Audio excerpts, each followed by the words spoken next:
ಓಂ ಗುರುದ್ಯೋ ನಮಃ. ಮಾನ್ಯ ಬಂಧುಗಳೇ ನಮಸ್ಕಾರ.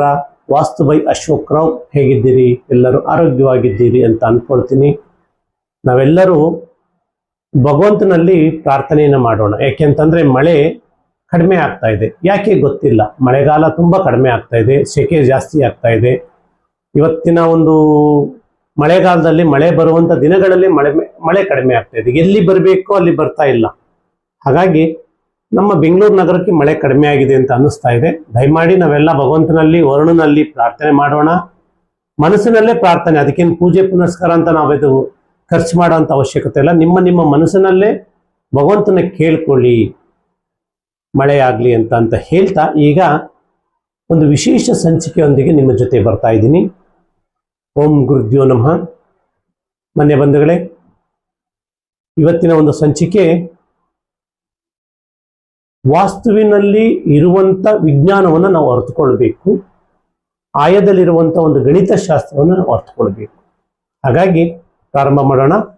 ವಾಸ್ತುಮೂರ್ತಿ ಪರಂ ಜ್ಯೋತಿ, ವಾಸ್ತುದೇವೋ ಪರಶಿವ, ವಾಸ್ತುದೇವಸ್ಥೋ ಸರ್ವೇಶಂ, ವಾಸ್ತುದೇವೋ ನಮಾಮ್ಯಹಂ. ಇದು ಭಗವಂತನ ಒಂದು ಮಂತ್ರ, ವಾಸ್ತು ಭಗವಂತನ ಮಂತ್ರ.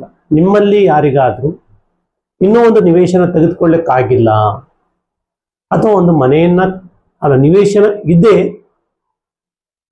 ಮನೆ ಕಟ್ಟಕ್ಕಾಗಿಲ್ಲ, ಅಥವಾ ನಮ್ಮ ಹತ್ರ ಹಣ ಇದೆ ನಿವೇಶನ ತೆಗೆದುಕೊಳ್ಳಿಕ್ಕಾಗಿಲ್ಲ, ಆ ಥರ ನಿಮ್ಮ ಮನಸ್ಸಿನಲ್ಲಿ ಯಾರಾದರೂ ಯೋಚನೆ ಮಾಡ್ತಾ ಇದ್ರೆ ದಯಮಾಡಿ ಈ ಮಂತ್ರವನ್ನ ಹೇಳಿ.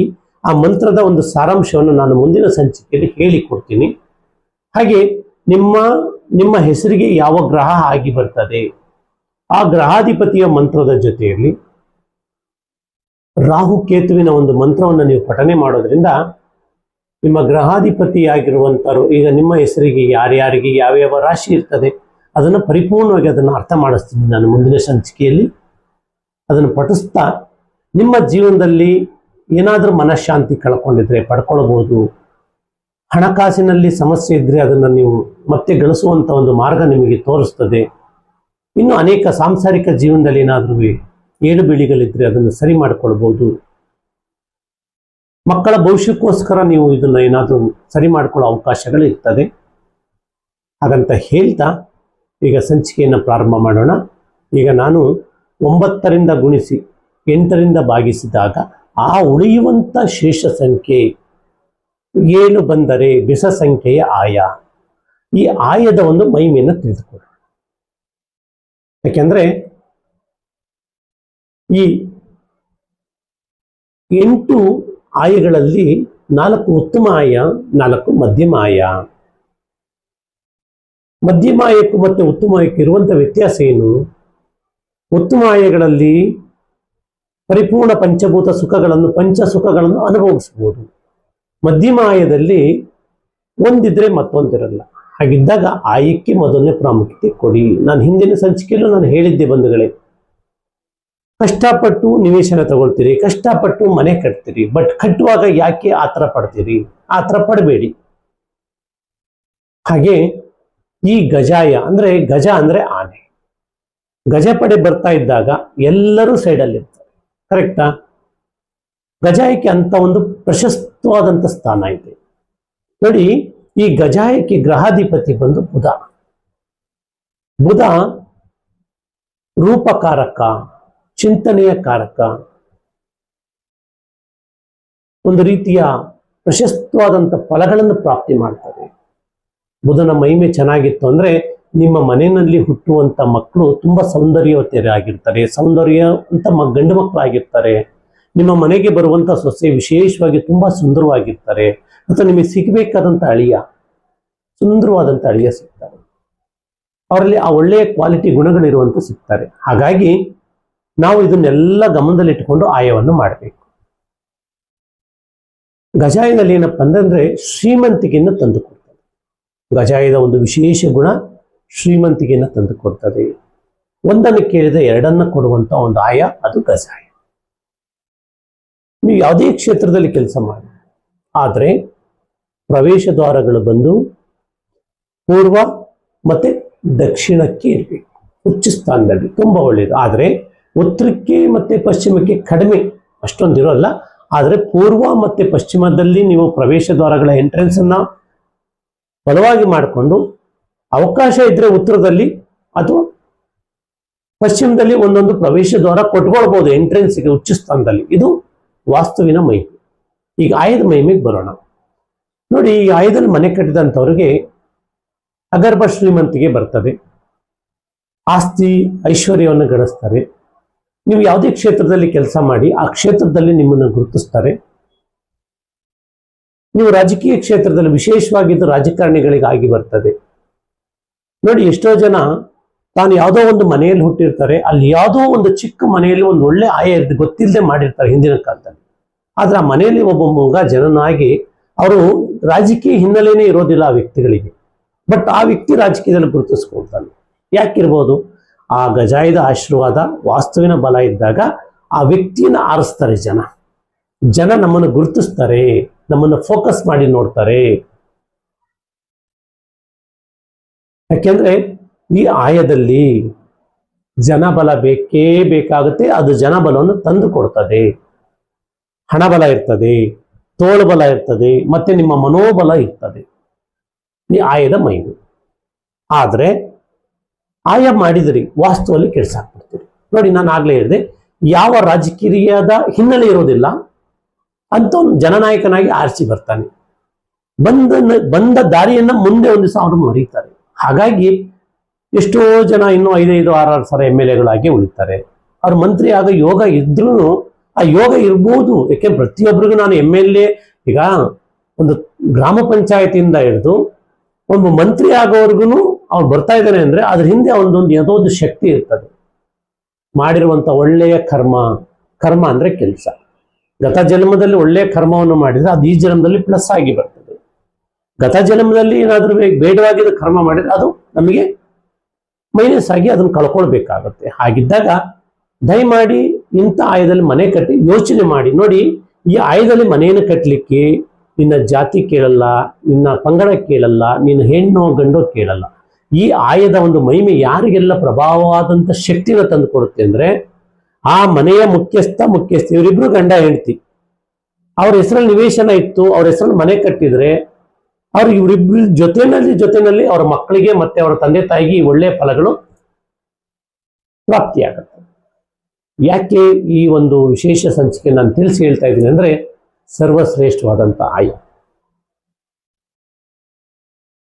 ರಾಜಕೀಯ ಕ್ಷೇತ್ರದಲ್ಲಿ ಬೆಳಿಬೇಕು, ಅಥವಾ ನೀವು ಉನ್ನತವಾದಂಥ ಒಂದು ಹುದ್ದೆಗೆ ಹೋಗಬೇಕು, ಅಥವಾ ನೀವು ಒಂದು ದೊಡ್ಡ ಬಿಸ್ನೆಸ್ ಮಾಡಬೇಕು.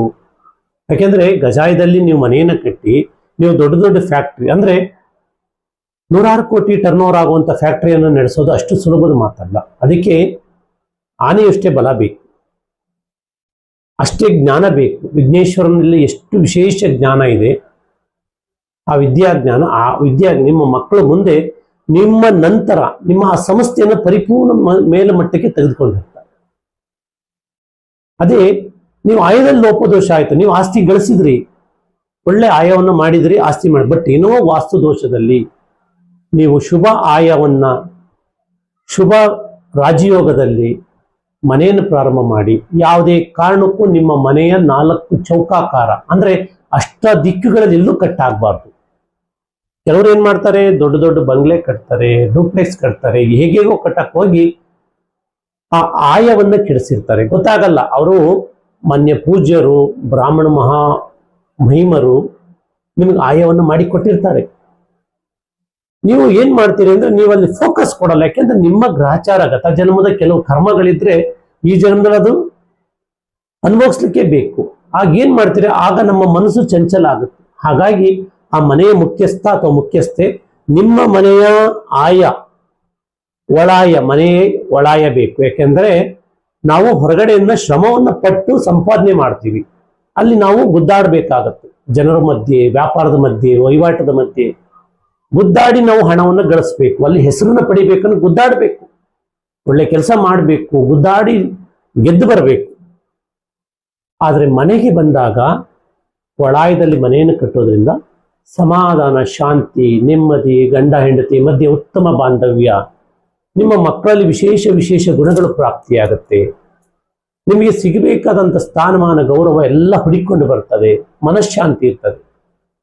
ನಾನು ಆಗಲೇ ಹೇಳ್ತೀನಿ, ಹಿಂದಿನ ಸಂಚಿಕೆಯಲ್ಲಿ ಹೇಳಿದ ಹಾಗೆ ನಾವು 12 ಓವರು ಅಥವಾ 14 ಓವರು ಗುದ್ದಾಡಿ ನಾವು ಪ್ರಯತ್ನವನ್ನು ಪಟ್ಟುಕೊಂಡು ಅಥವಾ 10 ಅವರು ನಾವು ಶ್ರಮಪಟ್ಟು ಕೆಲಸ ಮಾಡ್ತೀವಿ. ಮನೆಗೆ ಬಂದಾಗ ಸಂತೋಷವಾದಂಥ ಜೀವನ ಬೇಕು. ಆ ಜೀವನ ನಿಮಗೆ ಬೇಕಾ? ಇಂಥ ಆಯದಲ್ಲಿ ಕಟ್ಟಿ. ಮನೆಗಳು ಯಾವಾಗಲೂ ಒಳಾಯ, ಕೆಲವೊಂದು ಪಂಗಡ, ಕೆಲವೊಂದು ಜಾಗದಲ್ಲಿ ಹೊರಾಯ ಅಂತ ಹೇಳ್ತಾರೆ. ಆದರೆ ಹೊರಾಯವನ್ನ ಮನೆಗೆ ಮಾಡ್ಬೋದು, ಆದರೆ ಅಲ್ಲೂ ಗುದ್ದಾಡಿ ಇಲ್ಲೂ ಗುದ್ದಾಡೋದು ಬೇಡ. ಪ್ರತಿದಿನ ಒಬ್ಬ ಮನುಷ್ಯ ಕಡಿಮೆ ಅಂದ್ರೆ 6 ರಿಂದ 8 ಗಂಟೆ 7 ಗಂಟೆ ನಿದ್ರೆ ಮಾಡಬೇಕು. ಅವನ ದೇಹ ಎಷ್ಟು ದಣಿದಿರ್ತದೋ ಮತ್ತೆ ಅಷ್ಟೊಂದು ರಿಪೇರಿ ಆಗಲಿಕ್ಕೆ ದೇಹಕ್ಕೆ ರೆಸ್ಟ್ ಬೇಕು. ಮನೆಗೆ ಬಂದಾಗ ಸಂತೋಷವಾಗಿ ಊಟ ತಿಂಡಿಯನ್ನು ಮಾಡಬೇಕು. ನಮ್ಮ ಮನೆಯಲ್ಲಿ ಯಾವಾಗಲೂ ಶಾಂತತೆ ಇರಬೇಕು. ವಾರದಲ್ಲಿ ಒಂದು ದಿನ ರಜಾ ಸಿಕ್ಕಿದಾಗ ಹೆಂಡತಿ ಮಕ್ಕಳ ಜೊತೆ ಖುಷಿಯನ್ನು ಎಂಜಾಯ್ ಮಾಡಬೇಕು. ಅದೇ ನಾವೇನ್ ಮಾಡ್ತೀವಿ, ಯಾವಾಗಲೂ ಕೆಲಸ ಅಂದ್ರೆ ಮನೆ ಮಕ್ಕಳಿಗೆ ಅಥವಾ ನಿಮ್ಮ ಹೆಂಡತಿಗೆ ಅಥವಾ ನಿಮ್ಮ ಗಂಡಂದಿರಿಗೆ ಎಲ್ಲಿ ಟೈಮ್ ಕೊಟ್ರಿ? ಹೆಣ್ಣಾಗಿದ್ರೆ ಗಂಡು, ಗಂಡಾಗಿದ್ರೆ ಹೆಣ್ಣು. ಶ್ರಮದ ಫಲ ಬೇಕು. ಆದ್ರೆ ಆ ಶ್ರಮ ನೀವು ಗಳಿಸಿದಂಥ ಸಂಪತ್ತು ನೀವು ಅನುಭವಿಸ್ಬೇಕು, ನಿಮ್ಮ ವಂಶ ನಿಮ್ಮ ಕುಟುಂಬದವರು ಅನುಭವಿಸ್ಬೇಕು. ಇದು ಒಂದನ್ನು ಕೇಳಿದ್ರೆ ಎರಡನ್ನು ಕೊಡುವಂತ ಆಯ. ಮುತ್ತು ರತ್ನ ವಜ್ರ ವೈಢೂರ್ಯ ಆಸ್ತಿ ತುಂಬಾ ಚೆನ್ನಾಗಿ ಗಳಿಸ್ತೀರಿ. ಆದ್ರೆ ಈ ಆಯ ಮಾಡಬೇಕಾದ್ರೆ ವಿಶೇಷವಾಗಿ ಆದಷ್ಟು ವಿಶಾಲವಾದಂಥ ನಿವೇಶನ ಇರಬೇಕು. ಯಾಕೆ ನಾನು ಆಗ ರಾಜಕಾರಣಿಗಳದ್ದು ಹೇಳಿದೆ ಅಂದ್ರೆ, ಆ ಬಂದ ದಾರಿಯನ್ನು ಮರ್ತು ಬಿಡ್ತಾರೆ. ಯಾವುದೋ ಒಂದು ಮನೆಯಿಂದ ಅವನೊಬ್ಬ ರಾಜಕೀಯದಲ್ಲಿ ಒಂದು ಚಿಕ್ಕ ರಾಜಕೀಯದನಾಗಿ ಬಂದಿರ್ತಾರೆ, ನಂತರ ಅದನ್ನು ಮರಿತಾರೆ. ಮರಿಬೇಡಿ. ನೆಕ್ಸ್ಟ್ ನಾನು ಇಲ್ಲಿಂದ ಬಂದೆ, ನಾನು ಹೋಗುವಂತ ಗಮ್ಯಸ್ಥಾನ ಯಾವುದು, ನನ್ನ ಗುರಿ ಎಲ್ಲಿ ಮುಟ್ಟಬೇಕು. ಜನನಾಯಕ ಅನ್ನೋದು ಬರೀ ದುಡ್ಡು ಮಾಡೋದಕ್ಕೆ ಅಷ್ಟೇ ಅಲ್ಲ. ಜನರ ಹೃದಯದಲ್ಲಿ ನೀವು ಉಳಿಬೇಕು ಅಂದ್ರೆ ನೀವು ವಾಸ ಮಾಡುವಂತ ಮನೆ, ನಿಮ್ಮ ಪೂರ್ವಜರ ಆಶೀರ್ವಾದ ಜಾಸ್ತಿ ಬರಬೇಕು. ನಿಮ್ಮ ಮನೆ ದೇವರ ಕುಲದೇವರ ಆಶೀರ್ವಾದ ಬೇಕು. ಹಾಗಿದ್ರೆ ಮಾತ್ರ ನೀವು ಸಮಾಜದಲ್ಲಿ ಒಂದು ಹೆಸರು ಮಾಡ್ಲಿಕ್ಕಾಗುತ್ತೆ. ಬರೀ ಹಣ ಹೊಂದಿದ್ರೆ ಹೆಸರು ಮಾಡ್ಲಿಕ್ಕಾಗಲ್ಲ. ಬರೀ ನನ್ನ ಹತ್ರ ತೋಳ್ಬಲ ಇದ್ರೆ ಮಾತ್ರ ಹೆಸರು ಮಾಡ್ಲಿಕ್ಕಾಗಲ್ಲ. ಹಣಬಲ, ತೋಳ್ಬಲ, ಮನೋಬಲ ಹಾಗೂ ಜನಬಲ, ಇದಿಷ್ಟನ್ನು ನಾವು ಗಳಿಸೋದನ್ನ ಕಲಿಬೇಕು. ಫಸ್ಟ್ ಇದಿಷ್ಟು ಗಳಿಸಿದೀವಿ ಅಂದ್ರೆ ಗೌರವ ಆಟೋಮೆಟಿಕ್ ಆಗಿ ಬರುತ್ತೆ. ಗೌರವ ಅಂತಂದ್ರೆ ರೆಸ್ಪೆಕ್ಟು ನಮ್ಮನ್ನು ಸುಂಟ್ರೆ ಗಾಳಿ ತರ ಸುತ್ಕೊಂಡು ಓಡಾಡ್ತಾ ಇರ್ತದೆ. ಯಾರು ಒಳ್ಳೆ ಕೆಲಸ ಮಾಡ ಅವನಿಗೆ ಗೌರವ. ಹಾಗೆ ಈ ಆಯದಲ್ಲಿ ಮನೆಯನ್ನ ಕಟ್ಟಬಹುದು, ಕಟ್ಟಿ ಸಮೃದ್ಧಿಯನ್ನ ಕಾಣಿ ಅಂತ ಹೇಳ್ತಾ ನನ್ನ ಒಂದು ಈ ವಿಶೇಷ ಸಂಚಿಕೆ ನಿಮಗೆ ಇಷ್ಟವಾಗಿದೆ ಅಂತ ಅಂದ್ಕೊಳ್ತೀನಿ, ಭಾವಿಸ್ತೀನಿ. ಕೊನೆ ತನಕ ನೋಡಿ, ಸ್ಕಿಪ್ ಮಾಡಬೇಡಿ. ಯಾವುದೋ ಈ ಒಂದು ವಿಡಿಯೋದಲ್ಲಿ ನಿಮಗೆ ನಾನು ಹೇಳಿದ್ದೆಲ್ಲ ನಿಮ್ಮ ತಲೆಯಲ್ಲಿ ಇರಬೇಕು ಅಂತ ಕಾನೂನಿಲ್ಲ. ಕೊನೆ ಪಕ್ಷ ಒಂದು 2-3 ಸೆಂಟೆನ್ಸ್ ನಿಮ್ಮ ತಲೆಗೆ ಹೋಯ್ತು ಅಂದ್ರೆ ನೀವು ಯೋಚನೆ ಮಾಡ್ಬೋದು. ಯಾಕೆಂತಂದ್ರೆ ವಂಶಾಭಿವೃದ್ಧಿಯನ್ನು ಮಾಡುವಂತ ಈ ಒಂದು ಆಯ, ಅದು ಯಾವುದೇ ದಿಕ್ಕಿನ ನಿವೇಶನ ಇರಲಿ, ಬಟ್ ನಾವು ಉಚ್ಚ ಸ್ಥಾನದಲ್ಲಿ ಪ್ರವೇಶ ದ್ವಾರವನ್ನು ಕೊಟ್ಟುಕೊಂಡು ಆಯಾ ದಿಕ್ಕಿಗೆ ಅನುಗುಣವಾಗಿ ಬದುಕಬಹುದು ಅಂತ ಹೇಳ್ತಾ, ಯಾರಿಗೆ ಈ ಸಂಚಿಕೆಯನ್ನು ನೋಡಿದಂಥವ್ರು ಲೈಕ್ ಮಾಡಿ, ಶೇರ್ ಮಾಡಿ, ಸಬ್ಸ್ಕ್ರೈಬ್ ಮಾಡ್ಕೊಳ್ಳಿ. ನಿಮ್ಮಲ್ಲಿ ಯಾರಿಗಾದರೂ ಇಂಥ ಮನೆಯನ್ನು ಕಟ್ಟಬೇಕು, ನನ್ನ ಜೀವನದಲ್ಲಿ ನಾವು ಏನಾದರೂ ಒಂದು ಸಾಧಿಸಬೇಕು ಅಂತ ನಿಮ್ಮ ಮನಸ್ಸಿಗೆ ಅನಿಸಿದರೆ ನನ್ನನ್ನು ಸಂಪರ್ಕವನ್ನು ಮಾಡಿ ಬನ್ನಿ. ನೇರವಾಗಿ ಭೇಟಿ ಮಾಡಿ. ಕಟ್ಟಿರೋ ಮನೆಯನ್ನ ಸಾಮಾನ್ಯವಾಗಿ ನಾನು ನೋಡಕ್ ಹೋಗಲ್ಲ. ಯಾಕೆ ಅಂತ ಕೇಳಿ, ಏನೋ ಒಂದು ಆಗೋಗಿರ್ತದೆ. ನಾವು ಅವ್ರಿಗೆ ಈಗ ಏನೋ ಒಂದು ಅಲ್ಲಿ ಒಳ್ಳೇದು ಇರ್ತದೆ, ಕೆಟ್ಟದ್ದು ಇರ್ತದೆ. ಒಳ್ಳೇದಾದ್ರೆ ನಾವು ಧೈರ್ಯವಾಗಿ ಹೇಳ್ಬಹುದು ಹಿಂಗಾಗತ್ತೆ ಅಂತ. ಅಲ್ಲಿ ಏನೋ ಒಂದು ಸಮಸ್ಯೆಗಳು ನಮ್ಮ ಕಣ್ಣಿಗೆ ಕಂಡಾಗ ಅಲ್ಲಿ ನಾವು ಹೇಳಲಿಕ್ಕೂ ಆಗಲ್ಲ, ಇಟ್ಕೊಳ್ಳಿಕ್ಕೂ ಆಗಲ್ಲ. ಮತ್ತೆ ಅವರ ಮೇಲೆ ನಾವು ನೋವನ್ನ ಕೊಟ್ಟಾಗ ಆಗುತ್ತೆ ಅಂತ ಹೇಳಿ ನಾನು ಸೈಟ್ ತಗೊಳ್ಳೋರು, ಮನೆ ಕಟ್ಟುವವರು ನನ್ನ ಹತ್ರ ಬಂದು ಆ ಒಂದು ಆಯದ ಬಗ್ಗೆ, ವಾಸ್ತು ಬಗ್ಗೆ ಪ್ಲಾನ್ ತಿಳ್ಕೊಂಡು ಹೋಗಿ. ಮತ್ತೆ ನೀವು ಯಾರ ಹತ್ರ ಬೇಕಾದ್ರೆ ಹಾಕಿಸ್ಕೊಳ್ಳಿ, ಅದಕ್ಕೂ ನನಗೆ ಏನು ಸಂಬಂಧ ಇಲ್ಲ. ನಿಮ್ಮ ಆ ಜಾಗದಲ್ಲಿ, ನಿಮ್ಮ ಕ್ಷೇತ್ರದಲ್ಲಿ ಬಹಳ ಉತ್ತಮವಾದಂಥ ಪೂಜ್ಯರು ಇರ್ತಾರೆ, ವಾಸ್ತು ತಜ್ಞರು ಇರ್ತಾರೆ, ಆ ವಾಸ್ತು ಬಗ್ಗೆ ತಿಳಿದಂಥ ಉತ್ತಮವಾದಂಥ ಇಂಜಿನಿಯರ್ ಇರ್ತಾರೆ. ಸರಿಯಾದ ಇಂಜಿನಿಯರಿಗೆ ಕೊಡಿ, ಸರಿಯಾಗಿ ಮೇಸ್ತ್ರಿ ಮನೆ ಕಟ್ಟುವಂಥವ್ರಿಗೆ ಕೊಡಿ, ಉತ್ತಮವಾದಂಥ ವಾಸ್ತು ಬಗ್ಗೆ ನಿಮಗೆ ಅರ್ಥ ಮಾಡಿಸೋರು ಕೊಡಿ. ಅಲ್ಲಿ ನೀವು ಚೌಕಾಸಿ ಮಾಡ್ಲಿಕ್ಕೆ ಹೋಗಬೇಡಿ. ಯಾಕೆಂತಂದ್ರೆ ಯಾವುದೇ ಒಂದು ವ್ಯಾಪಾರದಲ್ಲಿರ್ಬೋದು ಅಥವಾ ಒಂದು ವ್ಯವಹಾರದಲ್ಲಿರ್ಬೋದು ಒಂದು ಲಾಭ ಅಂತ ಇರ್ತದೆ. ಅವರವರ ಜ್ಞಾನಕ್ಕೆ ತಕ್ಕಾದ ಬೆಲೆಯನ್ನು ಕೊಡಬೇಕು, ಅವರ ಕೆಲಸಕ್ಕೆ ತಕ್ಕಾದ ಬೆಲೆಯನ್ನು ಕೊಡಬೇಕು, ಅಂದ್ರೆ ಮೌಲ್ಯವನ್ನು ಕೊಟ್ಟು ತಗೊಳ್ಬೇಕು. ಜ್ಞಾನವನ್ನು ಹಂಚಿ ಹಣವನ್ನು ಮಾಡ್ಬೋದು, ಜ್ಞಾನ ಹಂಚದೇನು ಮೈಯನ್ನ ದಂಡಿಸಿನ ದುಡಿಬಹುದು, ದಂಡಿಸ್ತೇನೆ ದುಡಿಬಹುದು, ಜ್ಞಾನದಿಂದಲೂ ಸಂಪಾದನೆ ಮಾಡ್ಬೋದು. ಆದ್ರೆ ಅಲ್ಲಿ ಚೌಕಾಸಿ ಮಾಡಬೇಡಿ.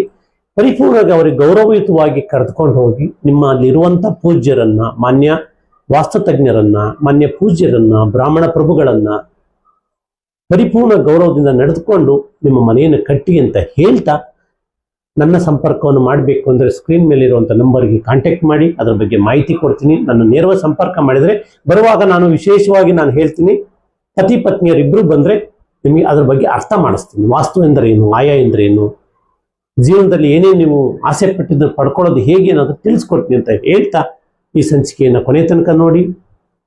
ಧನ್ಯವಾದಗಳು. ನಮಸ್ಕಾರ. ಧನ್ಯವಾದ.